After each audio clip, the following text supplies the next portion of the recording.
जीवन प्रसंग पर आधारित हम भारतीय बने विषय पर जन अभियान परिषद ने किया व्याख्यान माला का आयोजन। मध्य प्रदेश जन अभियान परिषद जिला कटनी के द्वारा देश के महान क्रांतिकारी महर्षि श्री अरविंद घोष जी की जयंती के उपलक्ष्य में हम भारतीय बने विषय पर जिला स्तरीय व्याख्यान माला कार्यक्रम का आयोजन उत्कृष्ट विद्यालय कटनी में किया गया। कार्यक्रम का शुभारंभ अतिथियों द्वारा महर्षि अरविंद के चित्र पर माल्यार्पण और दीप प्रज्वलन करके किया गया। तत्पश्चात अतिथियों का स्वागत किया गया। कार्यक्रम की पहली कड़ी में जन अभियान परिषद के जिला समन्वयक महोदय डॉक्टर तेज सिंह केशवाल ने कार्यक्रम की प्रस्तावना प्रस्तुत करते हुए संपूर्ण कार्यक्रम की रूपरेखा के माध्यम से बताया कि महर्षि अरविंद घोष जी की जयंती के उपलक्ष्य में जन अभियान परिषद के द्वारा व्याख्यान माला का आयोजन संपूर्ण मध्य प्रदेश में 15 अगस्त से 30 अगस्त तक किया जा रहा है। इस कार्यक्रम का उद्देश्य श्री अरविंद जी के महान कार्यों, उनके विचारों, उनके आध्यात्मिक जीवन, उनकी वीरता के बारे में जन जन तक पहुंचाना और युवाओं को जागरूक करना है।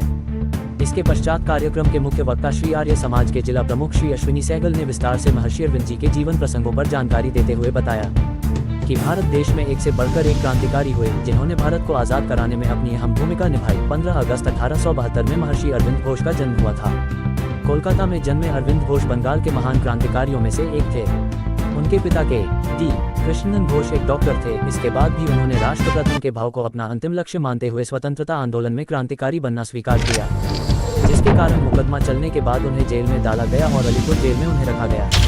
यहाँ से उनका जीवन पूरी तरह बदला और वे यहाँ साधना और तप करने लगे थे। महर्षि अरविंद यहाँ गीता पढ़ा करते थे और भगवान श्री कृष्ण की आराधना करते थे।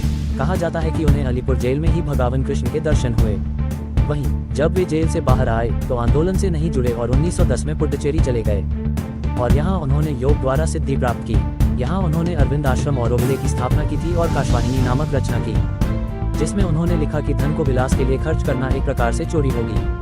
तत्पश्चात कार्यक्रम के मुख्य अतिथि भारतीय जनता पार्टी के जिला अध्यक्ष श्री दीपक टंडन ने भी व्याख्यान माला पर अपने विचार प्रस्तुत करते हुए कहा कि महर्षि अरविंद एक महान योगी और दार्शनिक थे। उन्होंने योग साधना पर कई मौलिक ग्रंथ लिखे। एक योगी, दार्शनिक, कवि और भारतीय राष्ट्रवादी थे, जिन्होंने आध्यात्मिक विकास के माध्यम से पृथ्वी पर दिव्य जीवन का दर्शन दिया है।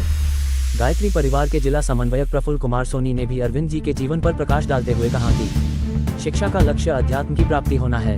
आयोजन में उपस्थित अतिथि वक्ता डॉक्टर श्री राम पाठक ने अपने विचार प्रबोधन के माध्यम से कहा कि महर्षि अरविंद ने स्वयं लिखा, सच्ची व वास्तविक शिक्षा वह है जो बालक का सर्वांगीण विकास करके उसे आध्यात्मिक विकास में सहायता प्रदान करे। उनके अनुसार शिक्षा के 4 अंतःकरण होते हैं, मन, बुद्धि, चिंतन एवं ज्ञान।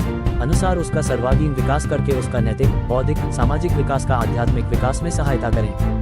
उन्होंने स्वयं लिखा, सच्ची व वास्तविक शिक्षा वह आध्यात्मिक राष्ट्रवाद को आदर्श राज्य के रूप में प्रस्तुत करते हैं और यही आदर्श राज्य स्वराज का रूप लेता है।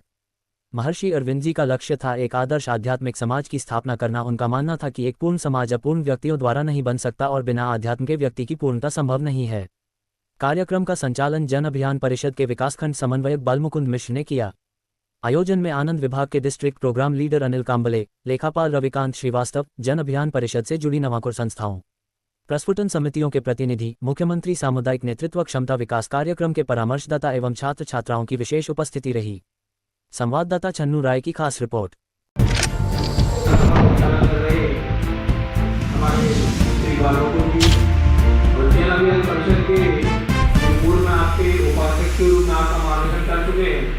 वर्तमान में जिला भारतीय जनता पार्टी के समान की बात करें, भौगोलिक स्तर पर देखें, यह अपने देश में जितने भी हमारे महापुरुष हुए इस भारत भूमि में, तो जब हम अखंड भारत की कल्पना करते हैं तो उस अखंड भारत की कल्पना में आप देखिए चाहे वो दक्षिण हो, चाहे उत्तर हो, चाहे पश्चिम हो, यदि हम चारों तरफ जाएंगे तो कहीं न कहीं हमारे देव स्थान, हमारे महापुरुषों के जन्म लेने के स्थान पर समाप्त होती हैं और कई नदियां तो हैं जो उल्टी दिशा में चल के इस भारत भूमि को पूरे समय हरा भरा रखने के लिए ऐसे नदियों का पूरे देश के अंदर जा